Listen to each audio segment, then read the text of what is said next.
Hi friends, I hope you're doing well. My name is Colby Sharp. I'm a 5th grade teacher in Michigan, about to finish up my 3rd week of the school year. We're working in this high flex model here where we have kids can pick how they're going to learn. Families can pick. I have 18 kids learning in person, wearing masks all day. I have 11 kids learning at home. We are one-to-one iPads. It's been a wild, wild ride. It's been amazing. It's been hard. It's been uplifting. There's been tears. Teachers mostly, but we're hanging in there. And one of the things that has helped me the most, the time of the day that feels the most normal, is when I read aloud picture books. So today in this video, I'm going to share with you the first 10 picture books I read to my kids. It's really 10 of the best moments of these first 3 weeks of school. I will list all of the books down in the description below. Pick those up or add those to your to-read list or get them from your public library. I'm so excited to tell you about these books. Are you ready? Let's go.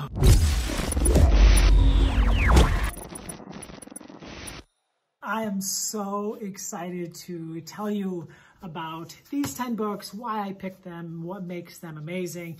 If you are new to YouTube videos by me, please click that subscribe button down below. If you click the bell notifications, you'll get an email every time I post a new video. And I have been sharing a lot of videos because there have been so many amazing books written for kids this year. So thank you for subscribing. Now on with the show. We're going to talk about these 10 phenomenal picture books that I kicked off the 2020-2021 school year with in my classroom with my amazing kids.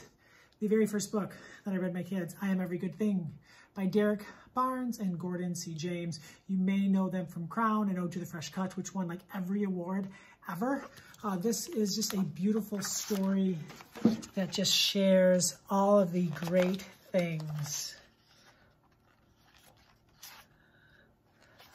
about this boy. And I think that this is an important story. I think it's important that our kids can see character, see Black boys being celebrated and honored in this way, in this book. They can see all of the good in them.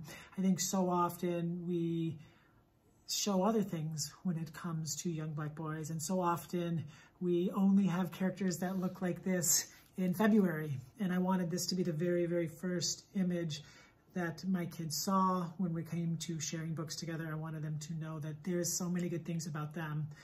And this book is beautiful and it is just amazing to read aloud. It's the very first book of the year. I Am Every Good Thing. Buy it. It's phenomenal. The rest of the books are not in any order. I just threw them on the shelf when I finished them so that I could make this video, but they're not in any order. So feel free to read them and share them in any order that you'd like because they are pretty stinking awesome. Next up is Your Name is a Song. If you haven't read this book, I obviously highly recommend it, but I also recommend that as soon as you buy it, you read it aloud to children because this book begs to be read aloud to kids. And put all that you have into it and sing the names of these songs and have some fun with it and invite kids to do the same. It's the story of this girl who, after the first day of school, is very frustrated and stressed out because her teacher couldn't say her name and had a hard time with it. And she just didn't make her feel good about herself. And in this story, this caregiver shares with her that her name is a song and all names are a song and they need to be said correctly and honored and celebrated for what they are. I think a great way to kick off the school year or any time in the year is to celebrate who we are, celebrate the names that our family has given us. And I think this book is a must-own. I'll probably read this book every year that I teach early in the year. It's so good.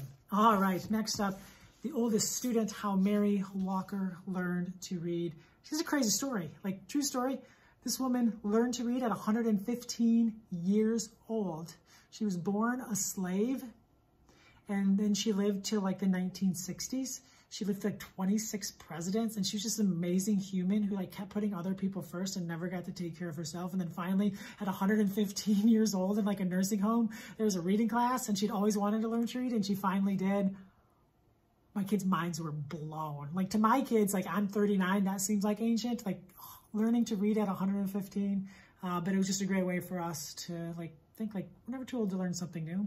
Even by 5th grade, a lot of kids are like, that's the kid that can draw, that's the kid that can play football, that's the kid that can dance, that's the kid that can sing. And like, we're all students and we all need to embrace learning and follow our passion. So a great fun book for that. Loved it. Next up, What If, Samantha Berger, Mike Corrado. This one was one of my first 10 books last year, and I had to bring it back. It's just this beautiful story about creating, about not being afraid to try things, and if you don't have something, then you can always find a way. Like, there's no excuse to not find a way to follow your passions, to make something amazing, to be creative. And I just think that it is just an amazing collection of text and pictures, and it's just absolutely breathtaking and a must read. And check this out. Check this out, y'all. Now that is beautiful. All right, the next one, I guess the next couple, were part of my first 10 read-alouds last year, The Book of Mistakes. I think I read this the second day. Kids don't really feel the best about making mistakes, and they're worried about messing up, and they're worried about what other people will think. And in this story, it's just filled with the artist making mistakes and how those mistakes can turn into something beautiful. And really, like, if we can teach kids that mistakes can turn into something beautiful, like, they're going to be okay. They're going to be able to do things. They're going to learn to not give up. They're going to learn to follow their hearts. They're going to learn to never, ever, ever, ever, ever give up. And I think that's an amazing thing. The Book of Mistakes, so beautiful. I feel like I need to, like, show you a picture of something from all of these books, because, like, you just can't, you just have to see the insides. I will say this, reading picture books is the thing that feels the most normal in my day. And it's been pretty wild being in here. We do all wear masks at all times. So I wear a mask at all time. I can take my mask off if the kids are somewhere else and I am alone in the classroom. If there are other adults, I obviously wear a mask just because we're supposed to and because it's just a respectful thing to do. But the picture book read aloud it's the most normal thing. And it's kind of nice to have something kind of normal. The next up is The Story of Fish and Snail by Deborah Friedman. I think that this has been a first week read aloud for me. Probably the first week of school read aloud since it came out.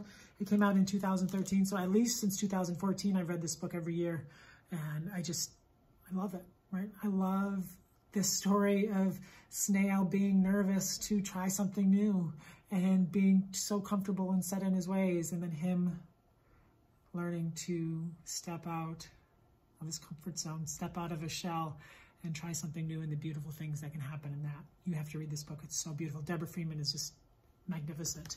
Next up, The Rabbit Listened. Love this book. I think that we live in a time where a lot of people are told how to feel.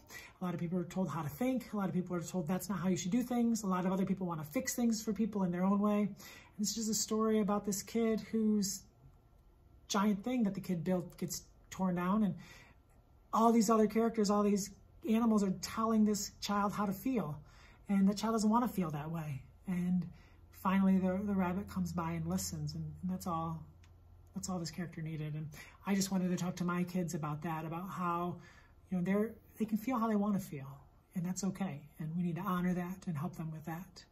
And also, when other people are feeling certain ways, like, they have the right to feel that way, and as nice, amazing humans that we are, we want to help, but we need to help them in a way that helps them, not doing it for us. So beautiful book, wonderful story. Building this class on picture books, y'all, like building the foundation of our learning on the stories we read.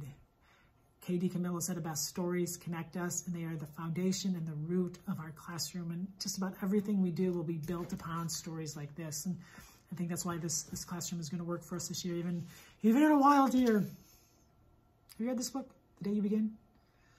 Rafael Lopez, words by Jacqueline Woodson. It's marvelous, it's beautiful. Really helps me to think about, like, especially in a year like quarantine, like all the kids do different things. Like some kids are going on vacation and traveling all over and doing all kinds of fun things. And some kids are sheltering in place and not being able to go anywhere. And some kids just can't go anywhere because they don't have the means. And in this story, we see that we all live our own lives, and they need to be celebrated, and we need to make sure that we're not making other people feel just bad about their lives and their experiences, and celebrating all of the families and all of the uniquenesses that we have in our classrooms and in our spaces. So The Day You Begin, another beautiful book that I loved. The other day, I actually did not have my picture book read aloud picked for the day. And I just was like feeling something funny and something that I could just be crazy with and wild with and just like unplugged and have a blast with. So I picked a book that I actually hadn't read in a couple of years. Battle Bunny, John Sheska, Mac Barnett, pictures by Matthew Myers. If you haven't seen this, I think it's 6 or 7 years old, 2013 or 2014. But basically, they made like a little golden book type thing, birthday bunny, story of a bunny. No one remembers his birthday. No one remembers his birthday. And then surprise party at the end. Well, this is the story of Battle Bunny, and it basically, the 3 creators started off like a normal story, but then it looks like a kid took this book and made it like way awesome, and it turns into Battle Bunny and total destruction. So the kids loved it. I was way into it, like all in, voices, so much action, so much excitement. The room was hopping. It was really, really fun. So that was another one. And then finally the 10th book, I think this is 10, After the Fall by Dan Santat. How Humpty Dumpty Got Back Up Again. If you haven't read this book aloud to kids, this is one of the best books to read aloud to kids the first time. Like the first time they read it, you like have to like experience them seeing things come together at the end. It's just, even adults, like if you haven't read this book, read it and then you'll be blown away. But then like instantly you're gonna wanna give it to other adults to see their reaction. But it's a story of getting back up. It's a story of when life's got you down, how we have to get back up. And like, right, 2020, like this is 2020 in an eggshell. So it was great to talk to the kids. It was great to talk to them about just like what's been going on in the world and what's been going on in their lives. And us as we head back to school, trying to start to get back up and get back going with things. So these are the books that we're starting to build our classroom on. There'll probably be well over 200 picture books read by the end of the year to these amazing kids. And I'm hoping that through these stories that we can grow closer together, that we can learn about each other, that we can push our thinking about ourselves, about the world, about each other. And hopefully we can make this a pretty special school year, even as things in the world are a little different. So I encourage you to check these books out. I encourage you to go down in the description and get that list, and let me know what you're reading. Let me know down in the comments below some of your favorite books to read aloud to kids, some of your favorite read alouds, picture books. What do you like to share at the beginning of the year? Maybe we can create a list to help me think of some more books, because who knows what we're gonna read. But look, I have all kinds of picture books left to read to them throughout this year. So my name is Colby Sharp. Thank you for tuning in. Thank you for subscribing. Thank you for being a part of this community and what we're trying to create and build the world a better place through books. I think we can do it. So thank you so much for tuning in. Let me know if I can help you in any way at any time. My name is Colby Sharp. Have an awesome, fantastic day.